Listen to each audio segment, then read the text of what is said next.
Good afternoon, this is Nicholas from Gandora Gaming, and today I bring you guys my comprehensive ban list prediction slash wish list for the One Piece Guard game. We know that there's going to be a One Piece ban list in August. We also know there's going to be a Yu-Gi-Oh ban list in August, so be staying tuned for a Yu-Gi-Oh ban list prediction. But let's talk about One Piece because that's the card game I'm currently playing competitively, so let's get straight into this. So first things first, One Piece. It's actually in a pretty solid spot right now, at least in OP07 for us in the West. I know a lot of people were expecting it to be a lot worse of a format due to the fact that in the East, Red Purple Law has just been ruining the format, especially once OP08 come out. But luckily for us in the West, at least when it comes to OP07, Red Purple Law is arguably the third, if not fourth best deck. Definitely behind Enel and Rob Lucci, and maybe behind Bonnie. Personally, it goes Rob Lucci, Enel, then Red Purple Law, then Jewelry Bonnie. But the Enel and the Rob Lucci kind of flip back and forth. So that's just my personal opinion. Now, let's actually discuss what cards should be banned, if any leaders need to be banned, if any leaders or cards need to be limited. Let's just get straight into this. So first things first, let's talk about the bans. I think Red Purple Law probably does need to go, but at the same time, I'm not a big fan of banning leaders. It's a really big conundrum I'm in. I'm not a big fan of banning leaders, but at the same time, Red Purple Law does have problematic tech. So Red Purple Law is a leader that is right now, like I said, the third best deck in the format, but he becomes the first best or this the best deck once we get OP08. With the introduction of Black Maria and the introduction of the 4-cost pudding, we are in trouble. Now, do I think those cards should probably be hit? Absolutely. Will they be hitting those new cards? Probably not. Thus, they're probably going to hit Red Purple Law. Now, the biggest argument against Red Purple Law getting hit is, one, he came out of a starter deck, so unlike him coming out of like a set, it's way harder to get rid of starter deck leaders because they were like the reason why you bought a box. Luckily for us, though, he came with 2 other leaders, so it just means you can't play that one. So the box is still viable. You just can't play one of the leaders out of the 3. Another nick against not banning him is for the simple fact that we are getting a brand new Purple Law card in OP09. I already made a whole video discussing that, and that's a big reason why I don't think he's getting banned. But personally, I think he does have problematic card text. I think as long as this card game keeps going and Bandai keeps making good 4 costs or lower purple and red cards, this leader will always get support. Like every set, he's just gonna get stronger and stronger and stronger, and it's gonna get to the tipping point where he's just the best deck, period. And for the East, that already happened in OP08. He's literally the best deck there, with Rob Lucci fighting him for the best spot. But in the East, in the West, he hasn't done that yet. But he will continue to always get better, and eventually he's gonna hit a tipping point where he's just too good. And arguably, he's already there, but personally, I think Enel and Rob Lucci, at this current moment, are just a little stronger. Speaking about Enel, let's talk about him. Now, Enel is a very interesting leader. A lot of people are like dooming his death at OP09 due to Blackbeard release. And don't get me wrong, Blackbeard is a huge counter to Enel as a game plan. The fact that Blackbeard turns off all on play effects, meaning he completely counters not only yellow decks but black decks as a whole, but also the new 10-cost Blackbeard completely turns off Enel and completely ruins his game. Now, that being said, Blackbeard doesn't come out until OP09, which for us in the TCG ain't until December. So Enel is a huge problem right now, and he only continues to become even a worse problem in OP08. He's a very annoying and very scary leader. Now, personally, I don't think they're going to hit the leader. As much as I want them to hit the leader, I just don't think that's going to happen. But I do think there's 2 problematic cards in Enel that should be addressed. Also, going back to Red Purple Law real quick, Red Purple Law, any of the main deck cards, I have no problems with. I have no problems with the 5-cost Kid Blocker. I have no problems with Kid and Killer, the Rush character. I have no problems with any of the characters in the Law deck. It is just the leader itself I have problems with. As for Enel, I have issues with a lot of cards in the deck, and of course the leader himself. So let's actually discuss this. So when it comes to the leader, I don't think they're gonna hit an L like banning him wise. I just don't see that as a possibility. He's don't get me wrong, he's definitely really strong and really powerful, but I just don't think that's gonna be the right answer. Now, I do think there's a couple of cards that should be hit in the main deck, so let's talk about that. First things first, Onami. Onami is a really stupid card. We all said it was stupid when it came out in OP06. This card's absolutely cracked out of its mind. The fact that it's a better Thunderbolt that has counter, that can just give any character you control banish or your leader banish, is absolutely stupid. Especially when Yellow-Green Yamato is still a pretty decent rogue deck. That deck, playing that card and just being, hey, I'm double attack banish, is absolutely stupid. Now, Yamato ain't really doing anything right now, but if all the other best decks get hit, I wouldn't be surprised if Yamato creep back into the meta. As for other reasons why, it's just a really, really annoying card. That if you hit it off life, it just kind of temples you out of the game. You can predict for some of them, but sometimes you just hit this card and it really just fucks up your entire game plan. And I really don't like that mechanic. I don't like that my opponent just keeps healing every turn, and I keep swinging him, getting back to 0, and then he hits like a Thunderbolt, which kills my character, and then he just heals himself again. Like, I really don't like that mechanic. I think Nami needs to go. I'm okay with Thunderbolt as a card that, like, rips your life and then KOs. It's a spell. It's not playing a body. So, personally, I think Onami definitely needs to go. Another yellow card that is actually really, really frustrating and really, really annoying has to be Capone Game Beige.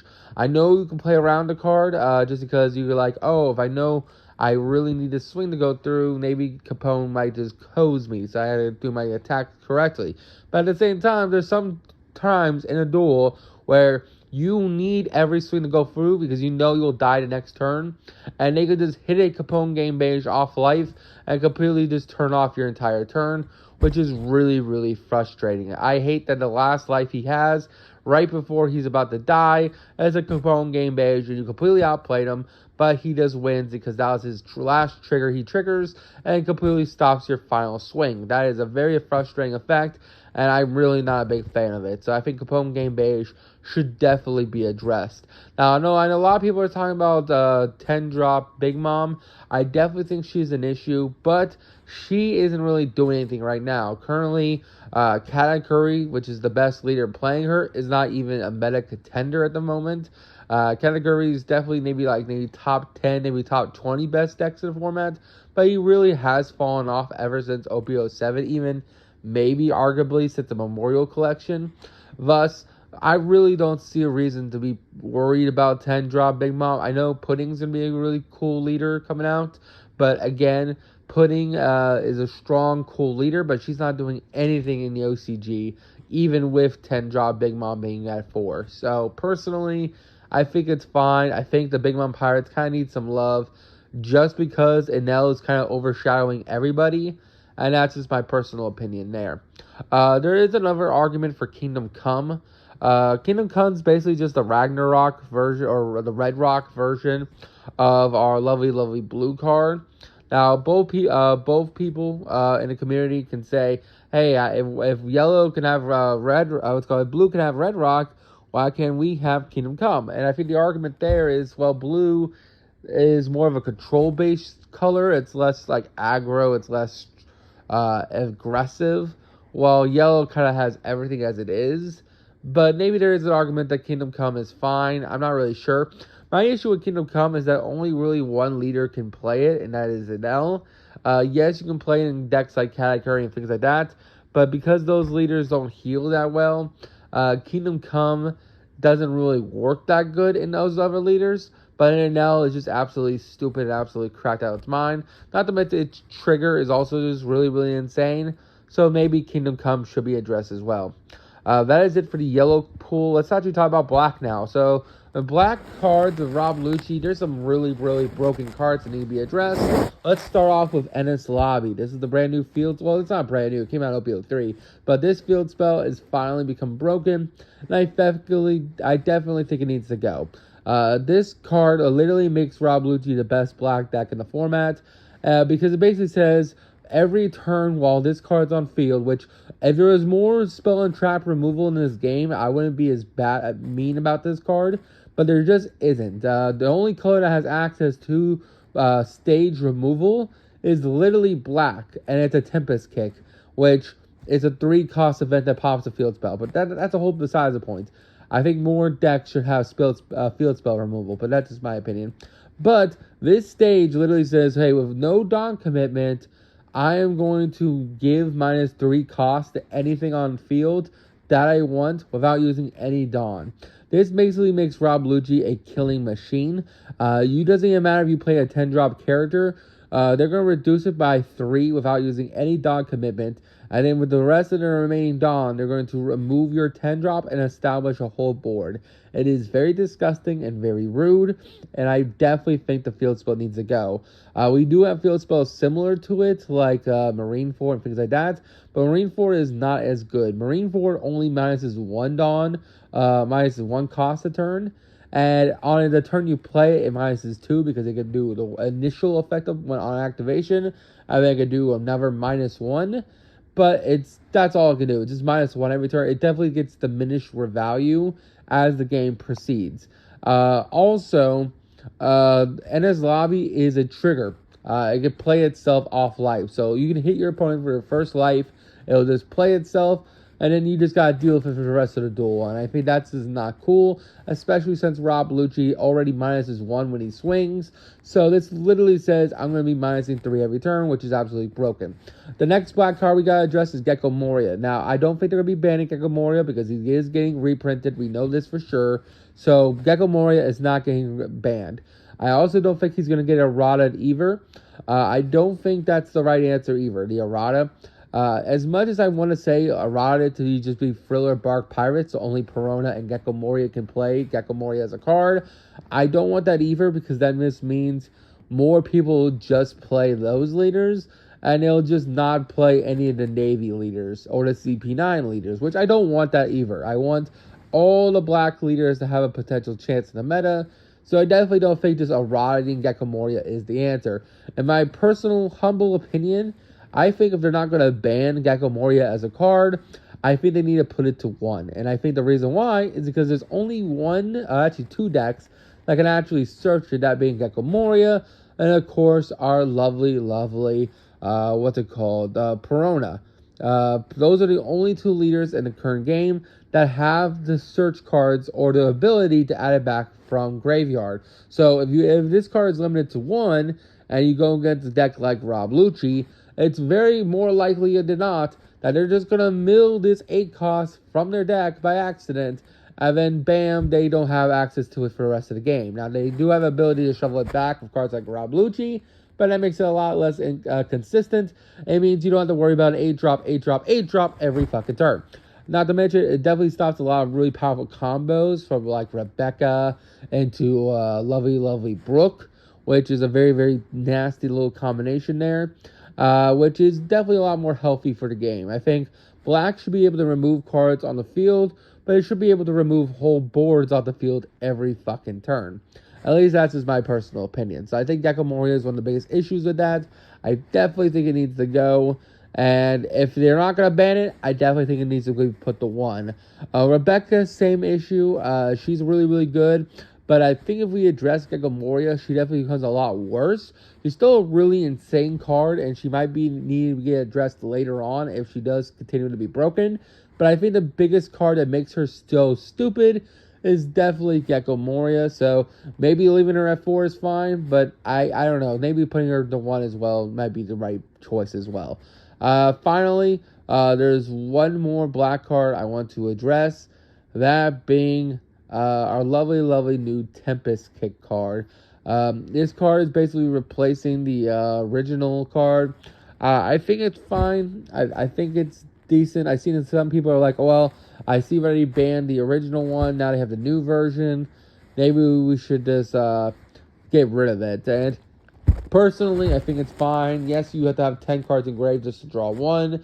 And then it gives minus cost to a character. But I think ultimately it's a fine card. I think there's a lot worse black cards. I think the biggest addressing is definitely the Ennis Lobby Field spell, and definitely Gecko Moria, and maybe the Rebecca. As for Black Sabo, that's another card we might discuss. I definitely think we don't touch Black Sabo, just for the simple fact that if we get rid of Sabo, or just completely get rid of Gecko Moria, Black Yellow Ace kind of dies as a deck, which is kind of sad because I actually like this deck. This deck is like the anti-black deck. It's like it has 2 black cards in the whole main deck, but it plays like a yellow deck. And it literally just like, hey, I counter black decks really, really fucking hard. Please don't take me out of the format or take me behind the shed and shoot me, because I'm the only thing keeping Rob Lucci in check, kinda. So I kind of like Black Yellow Luffy. It is keeping Rob Lucci in check. So I kind of don't want you to touch the Black Sabo card, but who knows? Maybe Black Sabo just needs to go. Is there any other cards in the format I can think of that needs to be addressed? I already talked about Enel. I already talked about our lovely, lovely Red Purple Law leader. I already talked about Black as a whole. I talked about the 4th best deck in the room, that being Green Bonnie. Now, I think there's only one card that I think is an issue, and it has to be 8-cost Kid. Do I think they're going to hit this card? Maybe the one. Do I think they're going to ban it? Absolutely not. It's getting reprinted. The card is really, really strong, but it's not impossibly strong. This card came out all the way back in OP01. My only issue is that it limits card design. A lot of green decks are just kind of pigeonholed to be playing this card because it's such a good card to stick behind as like a little floodgate monster, that it kind of stops green decks from innovating, because if you have to be a good green deck, you just have to be playing this card, it feels like, which I'm not a big fan of. I don't like that every card has to be playing this dude, because he's that much of a staple.